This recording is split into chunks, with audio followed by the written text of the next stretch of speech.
iPhone update. I don't agree with you. Now autocorrects to, I hate all gay people. This is brilliant because what happens is if you in any way express any argument or any position that is opposed to a politically correct position, it's not seen as justifiable in any way. It's merely seen as hate. And that's not the definition of hate. There is another aspect to love the sin, hate the sinner that I think we need to be aware of.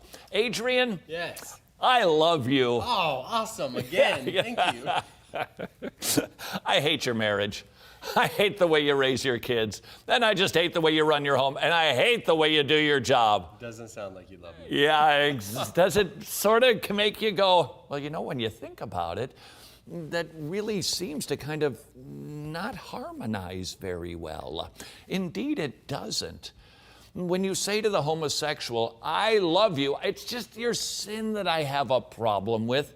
It's so a part of them. It is what they are. It's what they do. And you are basically saying the same thing. So how should we phrase this? I know, with a Bible verse. You've heard the cliche, love the sinner, hate the sin. That came from Gandhi, not the Bible. On the contrary, Scripture says that God hates sinners. What? Psalm 5:5, God hates all evildoers. Proverbs 6:19, God hates those who cause division. Jeremiah 12:8, God hates his own rebellious people. Romans 9:13, God hates Esau. In fact, 14 times in the first 50 Psalms alone do we read about God hating those who do evil. Oh, and you'll love this one. The Lord hates the very statement, God hates the sin, but loves the sinner. In Malachi 2:17, it says, you have wearied the Lord with your words. But you say, how have we wearied him? By saying, everyone who does evil is good in the sight of the Lord, and he delights in them.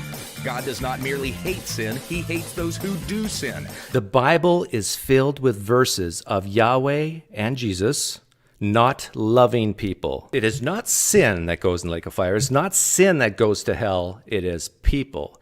God hates people who sin. Hate is not disagreement. If hate were disagreement, anybody that disagreed with a Christian would be hateful.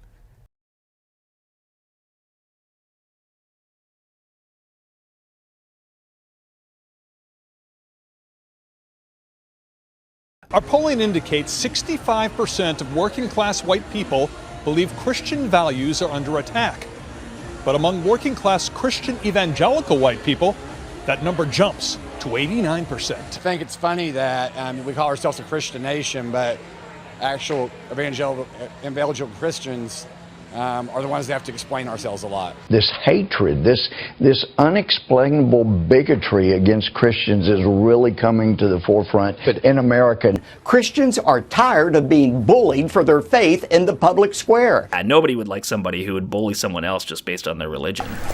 Contessa, this is not about prejudice. This is about self-preservation as a country. And that's what we're talking about here. You had a former Muslim leader earlier today on your network saying that the mosques were launching pads for jihad. Notice how when it's about Christian prayer, it's fighting for faith. And when it's Muslim prayer, it's trouble in schools and they play ominous music.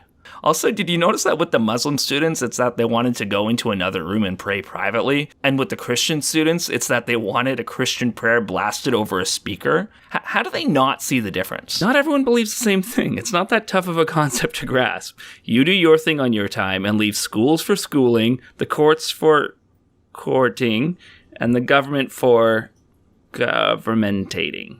Right? By the way, when somebody calls you a name like a bigot or they say you hate all people, what you want to ask them is, what do you mean by that? What do you mean by hate? What is hate? What do you mean by bigot? I had a same-sex marriage advocate once call me a bigot. I said, what do you mean by bigot? He said, fear and intolerance. I said, that's not the definition of bigotry. Those are just two other words that need to be defined.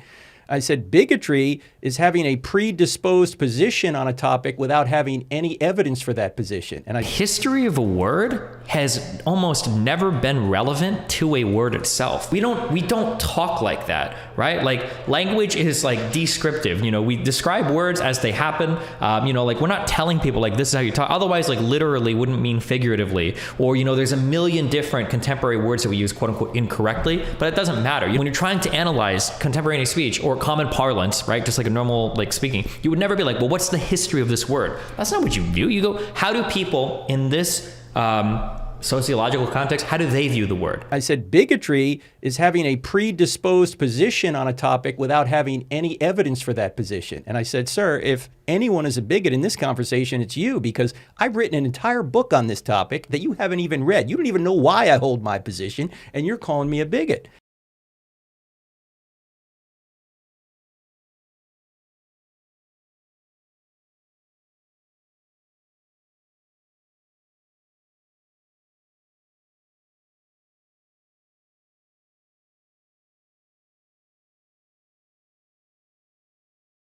See, this is just a way to shut people up and to shame them. And so this actually shows how absurd it is.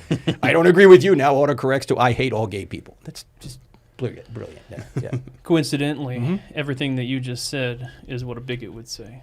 And I say segregation now, segregation tomorrow, and segregation forever. You don't regard yourself as a racist? No, sir, I don't regard myself as a racist, and I think the biggest racists in the world are those who call other folks racist. Okay. I think the biggest bigots in the world are those who call other folks bigots. If anyone is a bigot in this conversation, it's you, because I've written an entire book on this topic that you haven't even read. You don't even know why I hold my position, and you're calling me a bigot. One thing Kentucky Clerk Kim Davis has heard over and over during her refusal to issue gay marriage licenses is just do your job. Religious liberties lawyer Matt Bowman says that's part of a strategy by progressives to redefine jobs in order to support their agenda. Yeah, if you could just quit redefining jobs to be that you have to follow your job description. I'd like the left to give us a list of jobs that Christians aren't allowed to have. If we're not allowed to be clerks, bakers, musicians, caterers, are we allowed to be pastors Well, you're allowed to be all those said, things, but you got to follow the law. Should florists, photographers, and bakers be forced to provide their services for same-sex weddings and celebrations that violate their religious beliefs?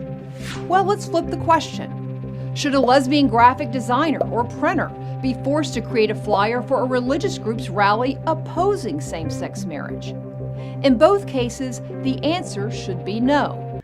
Denying someone a legitimate service is not the same as compelling someone to write hate speech. This video goes on to say that it's nothing like Jim Crow laws, but you can make the same argument when it comes to race.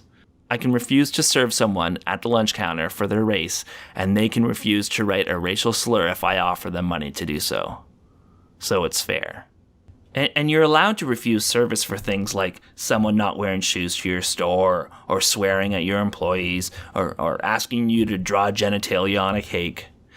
You just can't refuse service based on who someone is. You aren't being persecuted. You are being asked to provide the same service you would to anyone else. It's very difficult to sit here and listen to arguments in the long history of this country of using Scripture and weaponizing and abusing Scripture to justify bigotry. White supremacists have done it. Those who justified slavery did it. Those who fought against integration did it. And we're seeing it today. All four of the men whom Southern Baptist leaders elected as the seminary's founding faculty held slaves. The founders of SBTS didn't merely passively allow for the existence of slavery and saying that that's maybe a states' rights issue. Rather, they vigorously advocated for its morality based on a belief that the subjugation of blacks was part of God's created order. This belief that it was the God-ordained order for blacks to be subjugated mostly rested on the rather peculiar incident with Noah and his sons in Genesis chapter 9. Noah said, "Cursed be Canaan. The lowest of slaves will be to his brothers." He also said, "Praise be to the Lord, the God of Shem. May Canaan be the slave of Shem.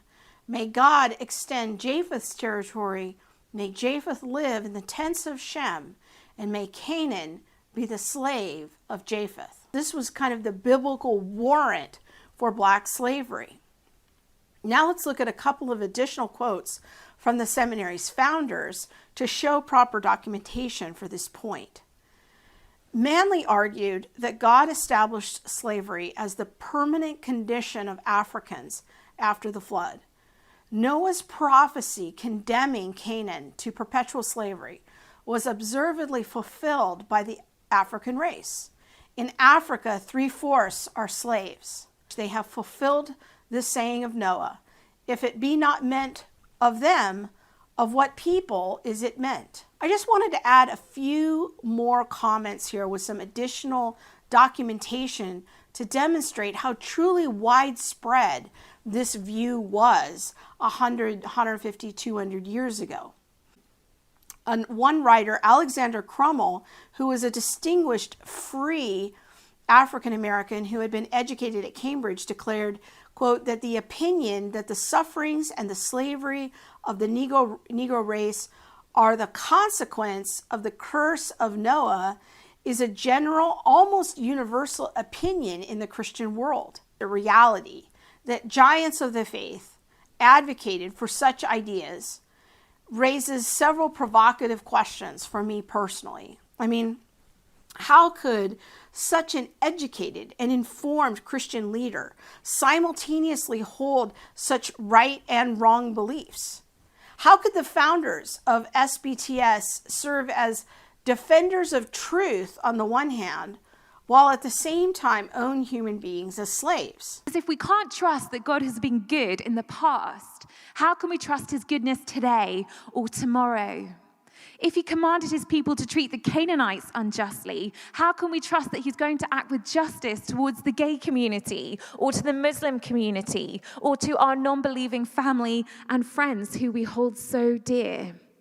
The Christian God is supposed to be the same yesterday, today, and forever. So if we can't trust him with yesterday, how can we trust him with today, let alone forever?